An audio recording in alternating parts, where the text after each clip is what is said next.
नमस्कार, मैं हूं वंदना राठौर और आप देख रहे हैं ताजा बुलेटिन। नई दिल्ली के पंजाबी बाग स्टेडियम में आयोजित एकल श्री राम कथा के 7वें दिन विश्व विख्यात कथा व्यास भाई श्री रमेश भाई ओझा ने भगवान श्री राम के विवाह प्रसंग का भावपूर्ण वर्णन किया। उन्होंने कहा कि बिना शुद्ध बुद्ध के जीवन में कल्याण संभव नहीं है। रामचरित्र को कर्म और ज्ञान के बीच सेतु बताते हुए उन्होंने कहा कि भगवान राम पतित पावन है, जिनके शरण में आने से उद्धार निश्चित है। कथा में उन्होंने अहिल्या उद्धार, ताड़का वध और राम सीता विवाह के प्रसंगों का विस्तार से वर्णन किया। उन्होंने बताया कि राम के विवाह दर्शन हेतु सभी देवी देवता मिथिला पहुंचे थे। इस अवसर पर श्री राम जन्मभूमि तीर्थ क्षेत्र ट्रस्ट के कोषाध्यक्ष स्वामी गोविंद देवगिरी सहित कई विशिष्ट अतिथि मौजूद रहे। एकल एक क्रांति पुस्तक का विमोचन वरिष्ठ अधिवक्ता नाजिया इलाही खान द्वारा किया गया। प्रतिदिन हजारों श्रद्धालु कथा में भाग ले रहे हैं। यह आयोजन भारत लोक शिक्षा परिषद के रजत जयंती वर्ष पर हो रहा है। कथा के साथ सहस्त्र चंडी महायज्ञ, सांस्कृतिक कार्यक्रम, लाइव प्रदर्शनी और एकल स्कूलों में सीधा प्रसारण भी हो रहा है। काशी से बाबा विश्वनाथ की नगरी से आए हैं और इस कथा में आकर के एक अद्भुत आनंद की अनुभूति हो रही है। हमें लग रहा राष्ट्र के कल्याणार्थ एकल अभियान जो आज कार्य कर रहा है, नर सेवा नारायण सेवा, उसका सचमुच में इससे बहुत सुंदर स्वरूप नहीं मिल सकता है।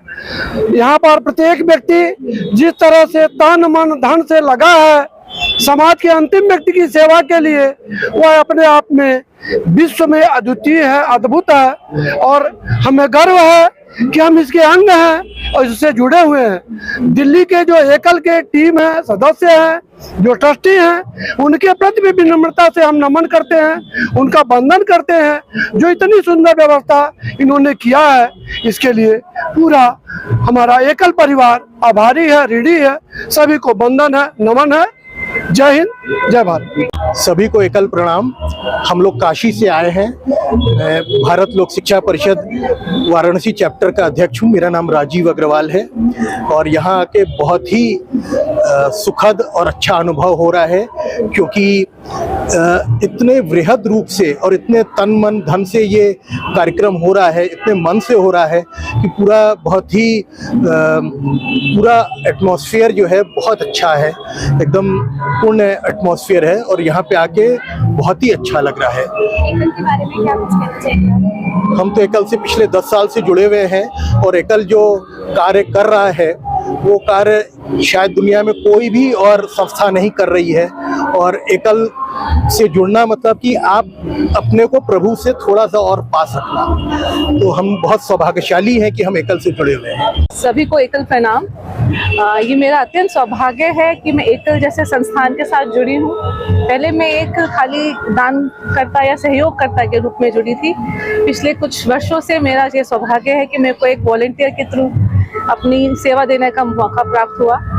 तो अब हमने एक एकल के रजत जयंती पे एक किताब लिखी है, एक बुक हम आज रिलीज करने जा रहे हैं जिसका नाम है एकल एक क्रांति। और आशा है आप सब लोग इसको पढ़ेंगे और आप लोगों को भी एकल के बारे में जो नहीं पता है वो सब पता चलेगा। इस किताब को जब हम लिख रहे थे, जब शोध कर रहे थे, जब हम इसके बारे में, जो हमारी राइटर है नाजिया जी, उनकी हेल्प के लिए हमने जब इस पर रिसर्च करनी शुरू करी तो हमें पता चला कि एकल का कितना बड़ा इम्पैक्ट है, कितना प्रभाव है और हम कितने सौभाग्यशाली हैं कि भगवान ने हमें ये मौका दिया, ये अवसर दिया कि हम इसका एक पार्ट बन सके। So I'm really thankful to Ekal for giving me this opportunity. It has been a personal as well as personal growth, and I'm really thankful to Ekal for. देश के समाज को भिन्न भिन्न भागों में बंटने का वातावरण निर्माण किया गया और ऐसी स्थिति में हमारा जो वनवासी समाज है वह मुख्य धारा से बहुत कुछ कटता गया।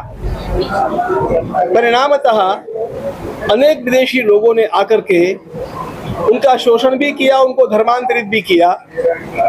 स्वातंत्रवीर सावरकर कहा करते हैं कि धर्मांतर राष्ट्रांतर हो जाता है और इसलिए धर्मांतरण के माध्यम से राष्ट्र विरोधी शक्तियों को यदि बढ़ावा नहीं देना हो तो हमारे वनवासी भाइयों के साथ समरसता का संबंध हम लोगों को निर्माण करना चाहिए।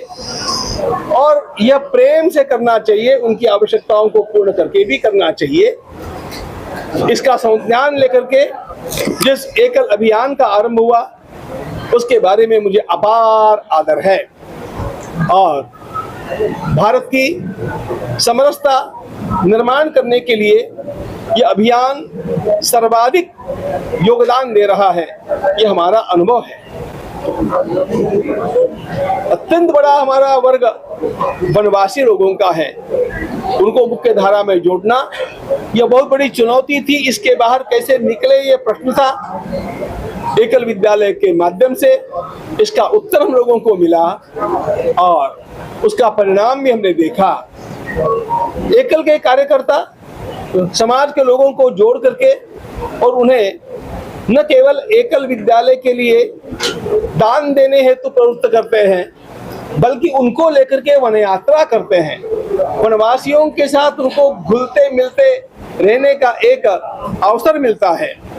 वनवासियों का वह जीवन देख करके उनको त्याग करने की अधिक प्रेरणा प्राप्त होती है और वनवासियों को भी लगता है ये केवल डोनेशन दे करके बिछुड़ने वाले लोग नहीं हैं, ये हृदय से हम लोगों से प्रेम करते हैं। आवश्यकताओं की पूर्ति करना यह एक बात है, लेकिन प्रेम की भावना का विस्तार करना और हमारे भीतर जो एक विसंवाद हो गया था निर्माण, उसको संवाद के रूप में परिणत करना यह अत्यंत बड़ा कार्य एकल अभियान के द्वारा किया जा रहा है। मैं उसका भूरी अभिनंदन करता हूं और चाहता हूं कि लोग अधिक से अधिक मात्रा में इसमें जुड़े। यह अभियान अभी तक अपने चरम तक नहीं पहुंचा है, बहुत कुछ किया है लेकिन करने जैसा बाकी भी बहुत कुछ है। इसलिए हम लोगों को थकना नहीं चाहिए, रुकना नहीं चाहिए। हम लोगों को इस अभियान को आगे बढ़ाते रहना चाहिए। इसके लिए कार्यकर्ताओं को आगे आना चाहिए, दानदाताओं को आगे आना चाहिए और इसके लिए जो अन्य कुछ भी नहीं करते हैं उनको शुभेच्छाएं देकर के इस कार्य के प्रसार प्रचार का काम भी करना चाहिए। ऐसा कार्य करने वाले में हमारे ये प्रसार माध्यम जो है ये बहुत बड़ी भूमिका का निर्वाह कर सकते हैं। इसलिए मैं सारे प्रसार माध्यमों से हाथ जोड़ करके प्रार्थना करूंगा कि आप लोग इस कार्य का सही आकलन लोगों में होने के लिए, पहुंचने के लिए अपनी ओर से प्रचार कीजिएगा। आपके सारे होने वाले कार्यों में यह एक सेवा का कार्य आपके जीवन में भी अधिक पवित्रता लाएगा, राष्ट्रभक्ति का एक अध्याय आपके जीवन में जोड़ेगा। इसलिए मैं पत्रकारों में नहीं बोल रहा हूं, बल्कि मुझे ऐसा लगता है एकल अभियान से प्रेम करने वाले मेरे भाई बहनों के साथ मैं संवाद कर रहा हूं। आप सभी को बहुत बहुत शुभकामनाएं।